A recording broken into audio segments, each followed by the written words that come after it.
Wyn Starks, everybody. Wyn, nice to meet you, brother. Oh, nice to meet you too, Jeff. So good to be here. So what do you think? How you feeling so far? Feeling really good. I love it. I'm excited to be here and to be doing it for especially the cause. It's super cool, you know. Yeah, it's our annual breast cancer event.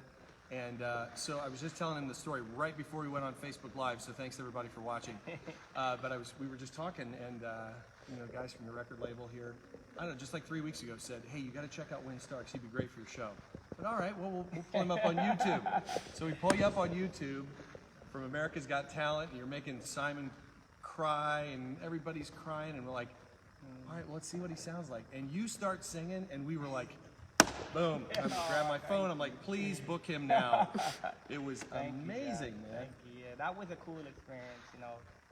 I went in there and honored my brother with one of his favorite songs, so, and I'll get to sing that tonight too, so I'm excited. But yeah, it was a cool, great experience, especially being able to connect with the judges in that way and the people too, you know. Yeah. I'd always tell people when I was looking out at the crowd, I thought some of my family showed up and surprised me because they were showing so much love, and I was like, that was really cool, yeah. So for folks who maybe haven't heard the story, and I hope you tell some of it tonight, because that's one of the cool things about this intimate show is that people like hearing the stories about the songs and stuff. But you have a very powerful story that goes with that song, "Who I Am," which you're hearing on Mix 107.7. Thank you. Yeah, but it's a powerful story. Thank you, Jeff. Yeah. So I tell, like, I'm a twin, so I lost my twin brother in 2020. And it was very unexpected, so, you know, it was something that hit us real hard. And so the thing that kind of kept my head above water was the music and knowing how much he believed in me.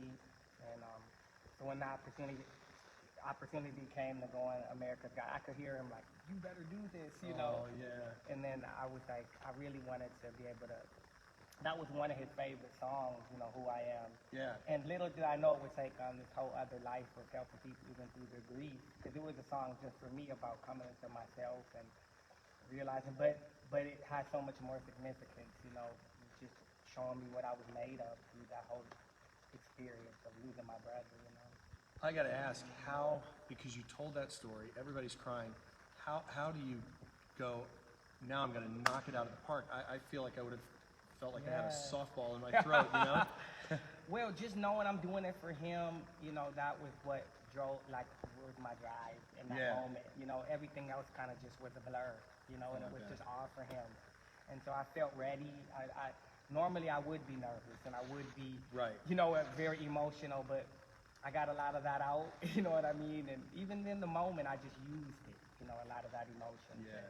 Helped me in what I was doing, you know. Well, and I think on shows like that, a lot of times, you know, somebody says, okay, I'm going to come out and sing whatever, you know, this Prince or Whitney Houston, or, you know, they just pick an artist to do a really good song. And you come out and say, I'm going to do an original, and everybody starts going, uh-oh, what's this going to sound like? And, you know, I'm sure that had to be intimidating. That was a huge thing for you to do, and you knocked it out of the park because it's a great song. And that's what I'm, like, I love it because it's been able to resonate with so many people's stories. Like, I hear so many different stories, people who are going through the same similar situation with the other twins, but even people who are just finding themselves and going after it inspires them to go after their dreams, and, you know, so I love to see how it's reaching so many different people and so many different people's stories, you know. And their story is so cool, you know. Well, Wyn has a great story. He's got an amazing voice, and there are still tickets available. You can come out tonight to the Dayton Masonic Center for just $30, and you could say, I was there the year that Wyn Starks sang his lungs out, man. I'm serious. You don't want to miss it. And people, this is the 13th year for the show, and people have been here before to see artists, you know, that are just kind of coming out for the first time, and they're hearing them and getting to know them, and then, you know, like Andy Grammer and The Script and some artists that have been here over the last decade or so, and they, you know, got to see him in a small, intimate setting like this. So I got to ask, when you started singing, and then you heard this rush, roar from the crowd. What did that? I mean, were the hairs sticking up on your arm? Absolutely. And like I said, I literally thought some of my family had shown up because they were going so hard for me. I was like, Right. who's mom? Like, you know what I mean? Like, and I could just feel the love. That was one of the most significant things about that moment for me.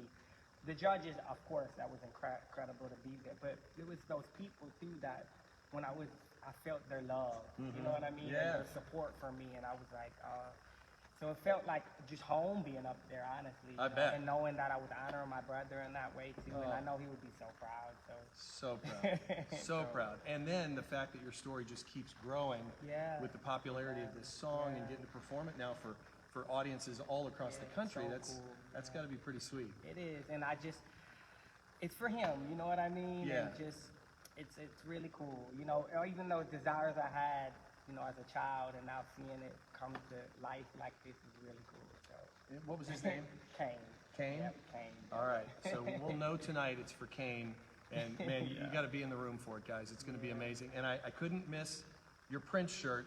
You are from Minneapolis. Yes! So shout out to Prince. Royalty. Oh, royalty, man. One of the best of all time. He is. And the thing about Prince that I've noticed over the last 5 or 6 years since we lost him unexpectedly, my goodness, I always liked him, but now I just love him. It's Yeah. like you really went back to Yeah. appreciate all the stuff that he did. Yeah, he was incredible. It's super inspiring even for me growing up, you know, having that, you know, how do I say it? But just knowing that I'm from a city like Yes. that, where he, you know, it means a lot to me, you know what I mean? Yeah. So I'm like, and to be able to represent in that way too is really cool. So. I bet Prince would be very Wish I proud would've got to know. meet him. I never got to meet him either, but Prince Yeah. Prince would know you're representing Minneapolis very well, my friend. Thank you, So, Jeff. yeah. Thank you, Jeff. Wyn Starks, thank you so Thanks much. for having Can't me. wait to watch you sing tonight. Get your tickets at etix.com or get them here at the door. They're only $30, so you can be in the room tonight to see this guy. We'll catch you in a little bit. Thank you.